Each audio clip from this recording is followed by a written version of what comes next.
მაშინ აი რომ ავხსნათ ჩვენი მაყურებლისთვის და მსმენელისთვის ძალიან მარტივ გასაგებენაზე ბრენდი რა არის. ერთი სიტყვით ამბობენ რომ ბრენდი არისო ემოციაო, მაგრამ მე ვამტკიცებ რომ ბრენდი არის რეპუტაცია, დადებითი რეპუტაცია, რომელიც ძალიან დიდი ხნის განმავლობაში სიტყვისა და საქმის დამთხვევის შედეგად შენდება ესე ნელ-ნელა. აი ეს არის ბრენდი. როდესაც ნაფიქრია იმ ადამიანებზე, ვისთვისაც ეს შეიქმნა, რა პრობლემა უნდა გადაუწყვიტოთ ამ ადამიანებს, როგორ უნდა გადაუწყვიტოთ და რა თქმა უნდა, ეს არის გრძელვადიანი ამბავი და ეს არ არის სპრინტი.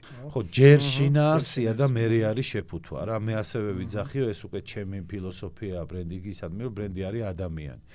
და თავის ხასიათი შეიძლება. რა თქმა უნდა, თავის ხასიათი კი არა, შეიძლება კი არა, უნდა კონდეს. და ქარიზმაც არის ვერ. რა თქმა უნდა, ადამიანი, მაგრამ სანამ ადამიანს შეფუთავ, ჩააცვავ, დაახურავ და ასე შემდეგ, მას ხო ჭირდება ძვლები, ხორცი, რა ვიცი, ტანი, თავი, მერე ხასიათი, ხო, როგორი ადამიანია.